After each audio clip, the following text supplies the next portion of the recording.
2 سیر رحمت کائنات کی خدمت میں لا کے کہتا ہے یا رسول اللہ آپ نے چندہ مانگا، میں ساری رات باغ کو پانی دیتا رہا، میرے بچے بڑے بھوکے تھے، میں نے 2 سیر ان کے لیے رکھے ہیں، 2 سیر آپ کے لیے لے کے آیا ہوں۔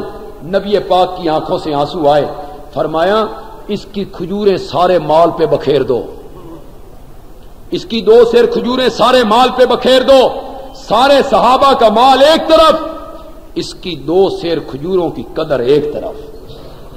اللہ مال کی زیادتی نہیں دیکھتے ہیں، اللہ دل کی محبت دیکھتے ہیں، اس کے دل میں شوق کتنا ہے، میری محبت کتنی ہے۔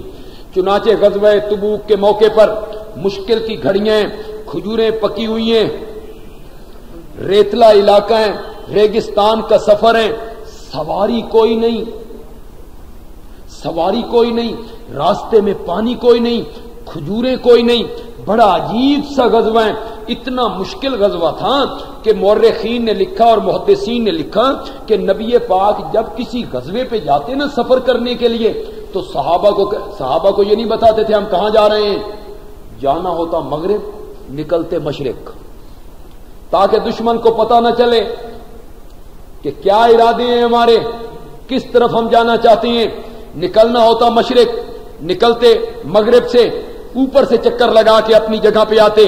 لیکن اس غزوے میں نبی پاک نے پیشگی اطلاع دی تبوک جانا ہے، تبوک کو غلط فہمی میں نہ رہنا، سامان سنبھال لو، سواری سنبھال لو، کھجوریں سنبھال لو، اسباب سنبھال لو۔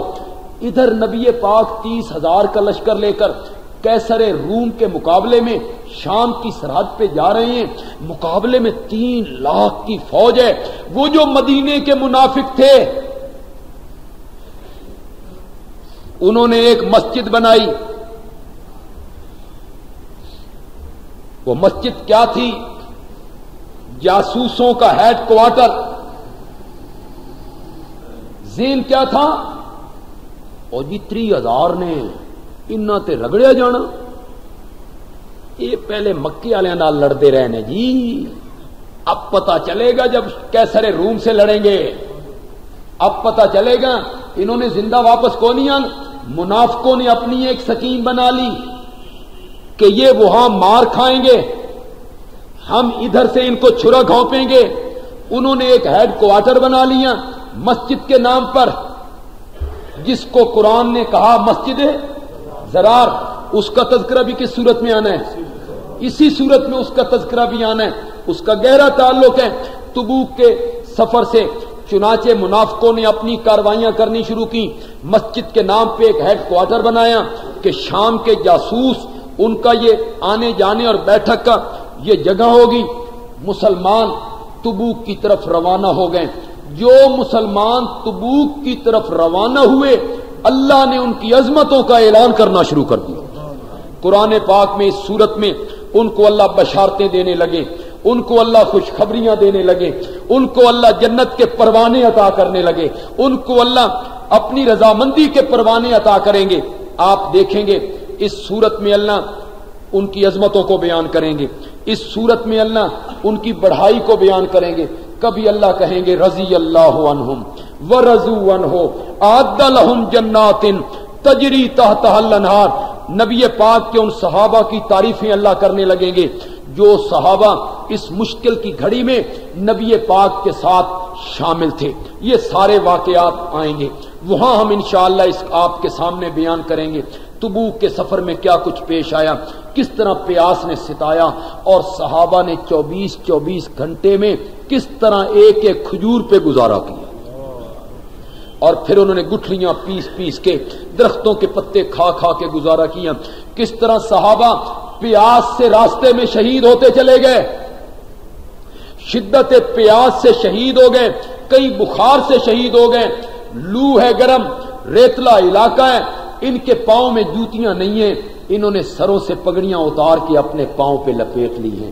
یہ سارا تذکرہ ہوگا آیت نمبر 38 سے لے کر آیت نمبر 73 تک۔ اس تبوک کا واقعہ، منافقوں کا ذکر، اسے اللہ ذکر کریں گے، اور آیت نمبر 74 سے لے کر آخر سورت تک، آیت نمبر 74 سے لے کر آخر سورت تک غزوہ تبوک سے جب واپسی ہو رہی ہے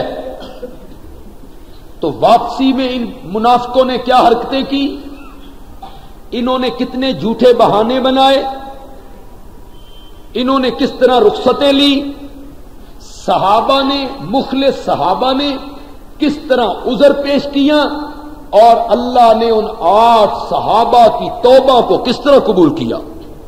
اس کو اللہ سورت کے آخر میں، آخری حصے میں اللہ تعالیٰ اس مضمون کو بیان فرمائیں گے۔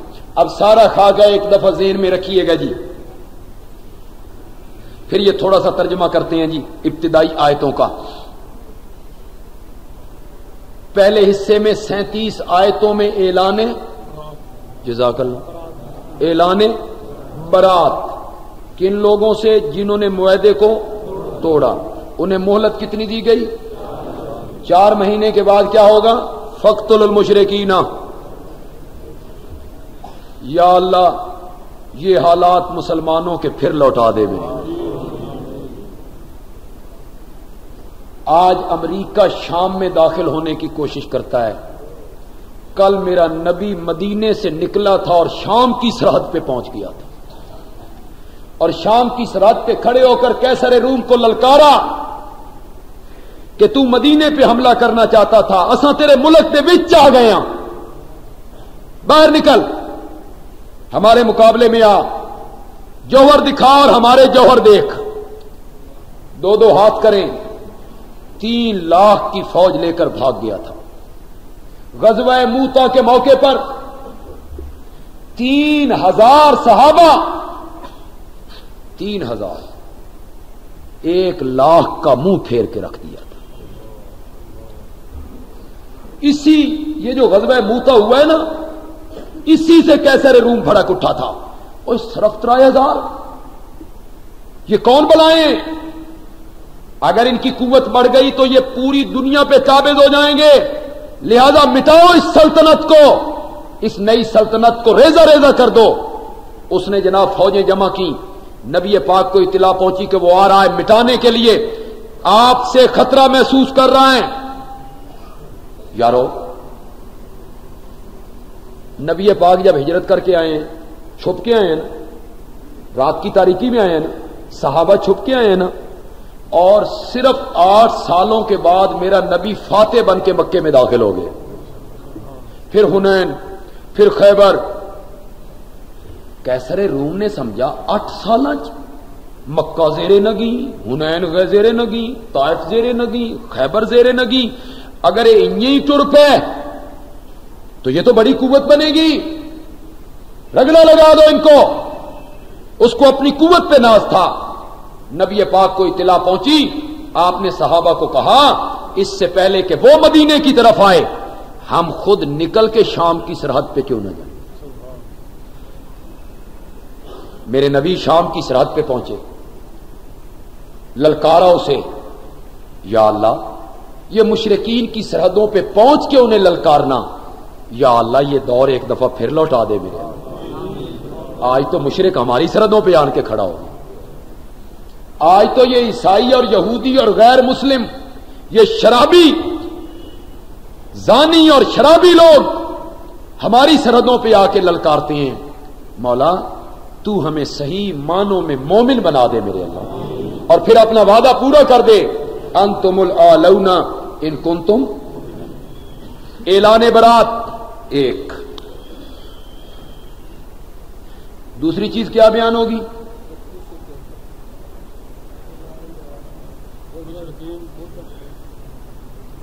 شاباش شاباش شاباش شاباش۔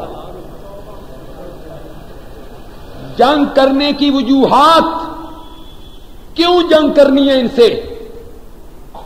تیسری چیز کیا بیان ہوگی؟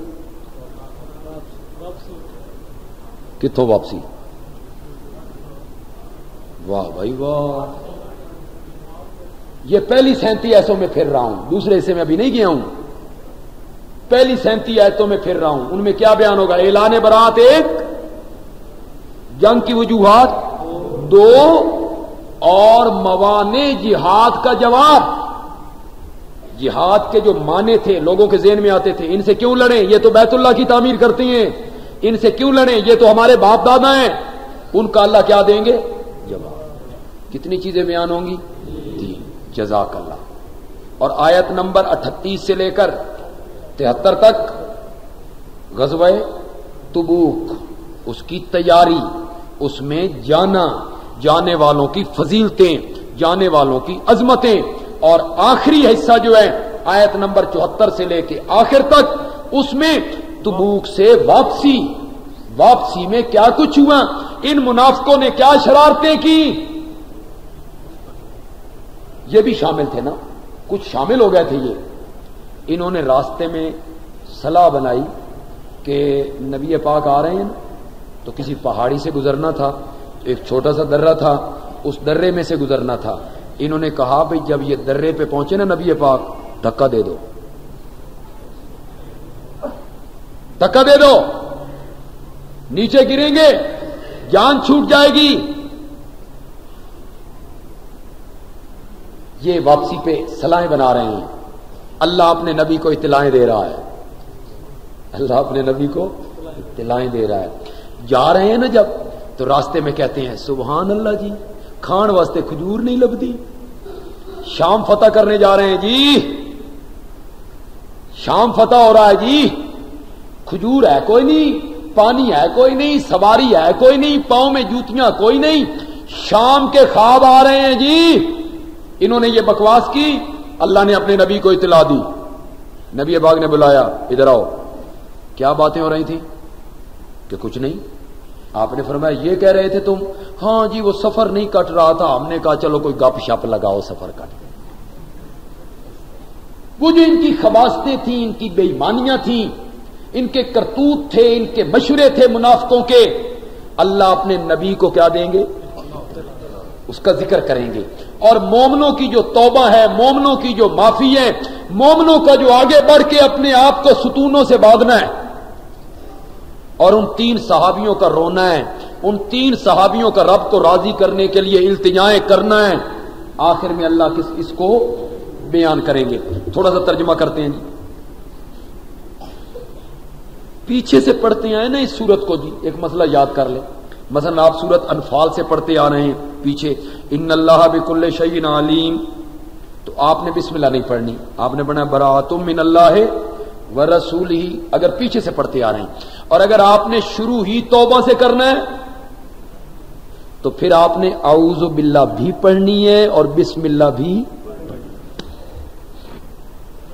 براۃ من اللہ ورسولہ، اعلان بیزاری ہے، یہ برات نامہ ہے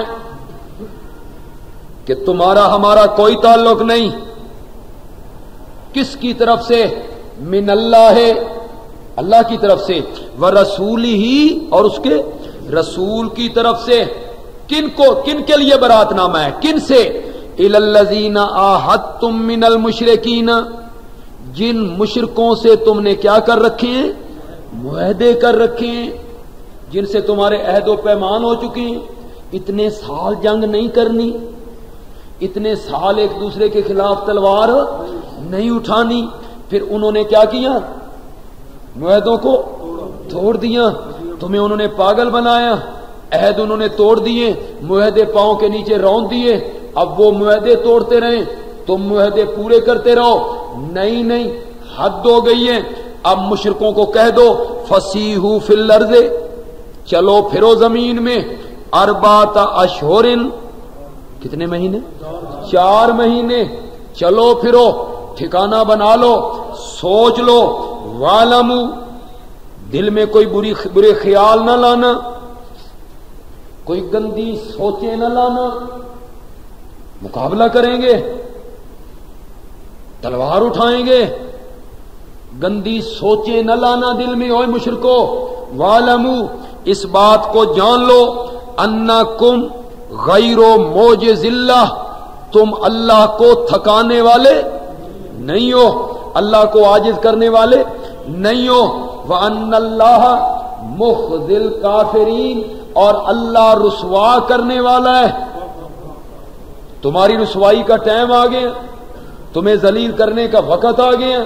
4 مہینے ہیں تمہارے پاس، سوچ لو، فیصلہ کر لو۔ وَأَذَانٌ مِّنَ اللَّهِ، اذان کا کیا معنی ہوتا ہے؟ اطلاع۔ اذان کا کیا معنی ہوتا ہے؟ اذان کو اذان کیوں کہتے ہیں؟ یہ نماز کی کیا ہے؟ اطلاع۔ اذان من اللہ، اطلاع عام ہے، اعلان عام ہے۔ دوسرا معنی اذان کا معنی اعلان، اعلان عام ہے، من اللہ ہے، کس کی طرف سے؟ اللہ کی طرف سے، ورسولہ، اور اس کے رسول کی طرف سے، الی الناس، سارے لوگوں کو، یوم الحج الاکبر، حج اکبر کے دن۔ حج اکبر کیا ہوتی ہے؟ عرفات کا دن جمعے کو آ جائے، 9 ذی الحج جمعے کو آ جائے تو یہ حج کیا ہوتی ہے؟ یہ غلط ہے، یہ غلط ہے، اس کا شریعت میں کوئی اہمیت نہیں ہے، اس کی شریعت میں۔ عمرے کو کہتے ہیں حج اصغر، عمرے کو کیا کہتے ہیں؟ حج اصغر۔ اس کے مقابلے میں حج کو کہتے ہیں حج، ہر حج اکبر ہوتی ہیں۔ پھر نوٹ کرو، یہ ٹھیک ہے، اہمیت کی بات ہے کہ 9 ذی الحج کو جمعہ آ گیا، بڑی اچھی بات ہے، مبارک دن ہے، لیکن وہ حج اکبر بن گئی؟ نہ، ہر حج اکبر ہوتی ہے، کس کی نسبت؟ عمرے کی نسبت۔ عمرے کو کیا کہتے ہیں؟ حج اصغر۔ حج اکبر کے دن یعنی 9 ذی الحج کو یہ اعلان ہوگا منا میں یا مزدلفے میں، حج اکبر کے دن اعلان ہوگا، کیا اعلان ہوگا؟ ان اللہ بریء، بے شک اللہ بری ہے، من المشرکین، کس سے؟ اللہ بری ہے مشرکوں سے، ورسولہ، اور اس کا رسول بھی کیا ہے؟ بری ہے۔ اللہ اور اللہ کے رسول کا مشرکوں سے کوئی تعلق نہیں ہے، ہم بری ہیں۔ فَإِن تُبْتُمْ فَهُوَ خَيْرٌ لَكُمْ، اے مشرکین اگر تم توبہ کر لو، شرک چھوڑ دو، توحید کو مان لو، کلمہ پڑھ لو، فَهُوَ خَيْرٌ لَكُمْ، تو یہ تمہارے حق میں بہتر ہے، دین میں آ جاؤ، کلمہ پڑھ لو۔ وَإِن تَوَلَّيْتُمْ، اور اگر تم نے اعراض کیا، اگر تم نے منہ موڑا، اگر تم نے کلمہ نہ پڑھا، اگر تم نے شرک کو نہ چھوڑا، فَاعْلَمُوا، ایک دفعہ پھر سنو، انکم غیر معجز اللہ، تم اللہ کو عاجز کرنے والے نہیں ہو، تم اللہ کو تھکا نہیں سکتے ہو، میری گرفت سے بھاگ نہیں سکتے ہو، میرے عذاب سے بچ نہیں سکتے ہو۔ وَبَشِّرِ الَّذِينَ كَفَرُوا بِعَذَابٍ أَلِيمٍ، میرے پیغمبر کافروں کو خوشخبری سنا دردناک عذاب کی، اس دنیا میں بھی پکڑیں گے اور مرنے کے بعد ہمارے پاس آؤ گے تو تمہیں دردناک عذاب میں مبتلا کر دیں گے۔ تفصیل انشاءاللہ اب اگلے درسوں میں ہوگی۔ یہ تو ایک خاکہ سا تھا، نقشہ سا آپ کو سنایا۔ بڑی دلچسپ اور معلوماتی صورت ہے، بڑی تاریخی صورت ہے، جس میں مسجد زرار کا واقعہ، جس میں تبوک کا واقعہ، بڑی تاریخی واقعات جس میں ذکر ہیں۔ میں امید کروں گا کہ آپ تمام حضرات انشاءاللہ اسی ذوق شوق کے ساتھ درس قرآن میں اسی طرح شامل ہوتے رہیں گے انشاءاللہ، اور دوستوں کو بھی آپ دعوت دیں گے اور دوستوں کو بھی آپ کہیں گے۔